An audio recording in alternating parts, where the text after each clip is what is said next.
person! Away with him! He brings us suffering! Arrest him! The prophet! The liar! There are voices the world tries to silence, because truth, when it speaks, hurts before it heals. Jeremiah knew this better than anyone. False prophet! Traitor! They called him traitor, false prophet. They threw stones, and worse, their hatred. But every stone was a confession. Please, listen.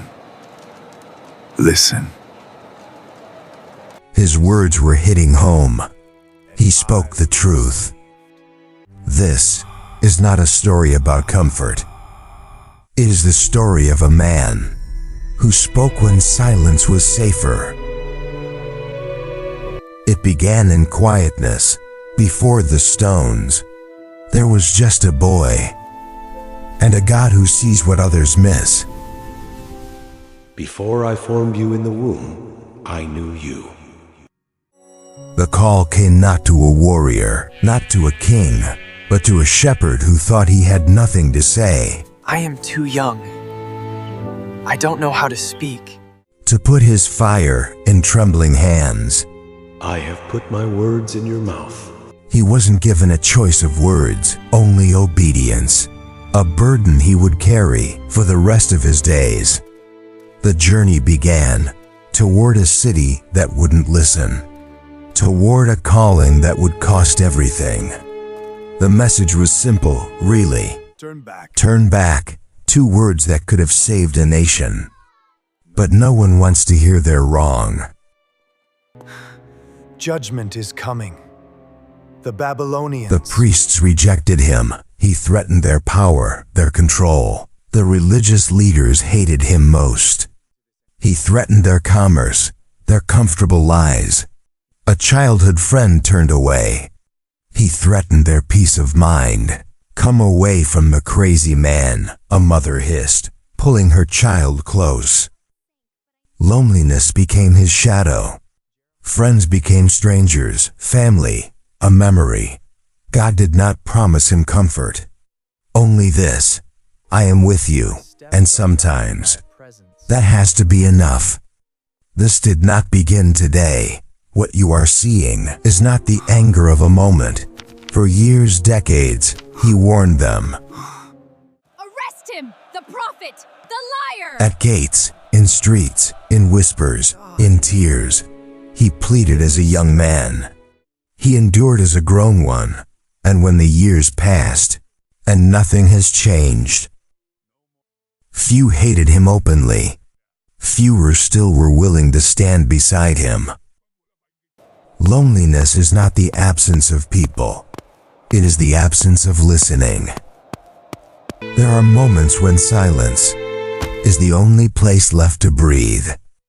The courtyard where God's name once rose in song. His blood, a prophet's blood. Many knew what was right and chose stillness instead. He moved on, not because he had strength, but because stopping was not allowed. Then, the slam of a door, silence, and the screaming questions. Why? Why? Why did you choose me? Alone in the dark, the prayer finally broke free. And I was deceived. Even prophets shatter. Have you been here? Where God seems utterly silent.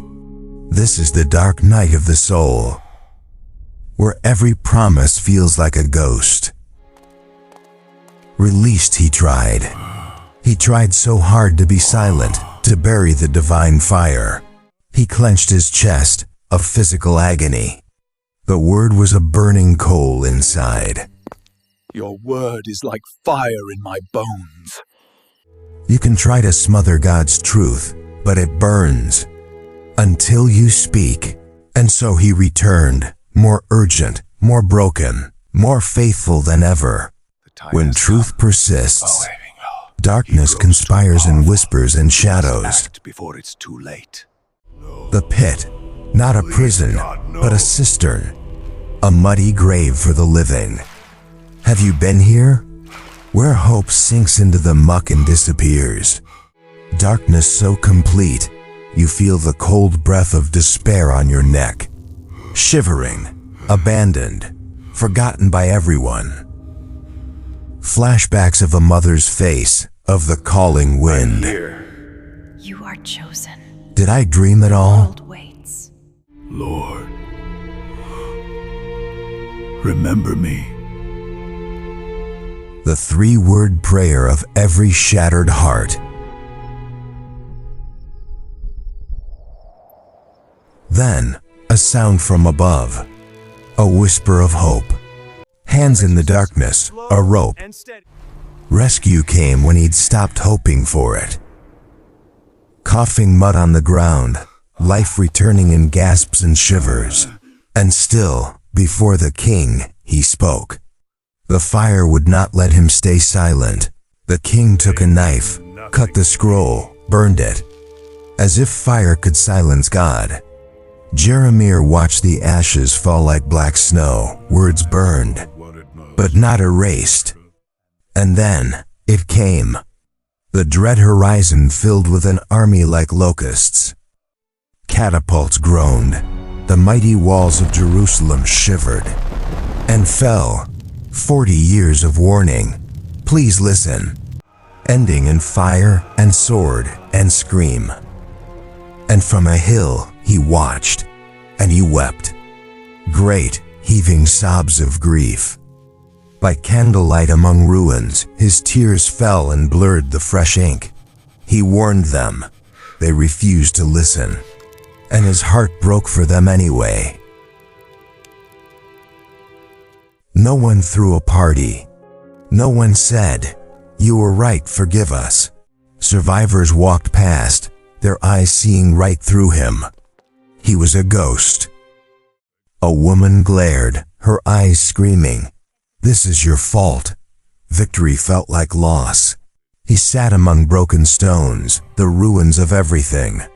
And still, he prayed. Sometimes faithfulness wins you nothing the world can see or hold.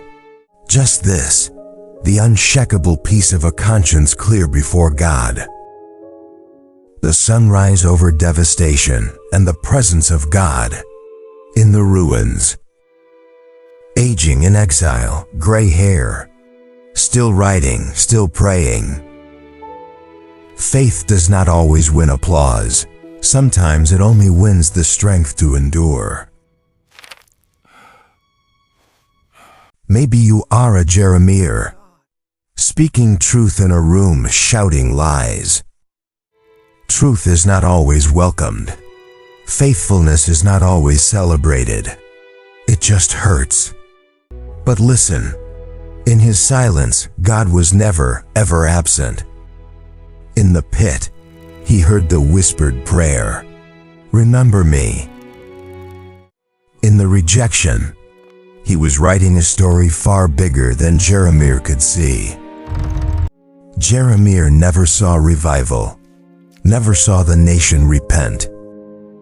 He died in exile, far from home, still faithful, still carrying the fire. But heaven saw, heaven remembered. Heaven recorded every tear, every obedient word. Blessed are those who remain faithful when no one is watching, who speak the costly truth when everyone names it a lie. He obeyed when it made no sense. He trusted when all was dark. Look at his face, terror and awe. The moment the fire was placed within, faithful, rejected, and forever remembered by the only audience that matters. Jeremiah, the prophet who wept, not from weakness, but from a heart that loved too deeply.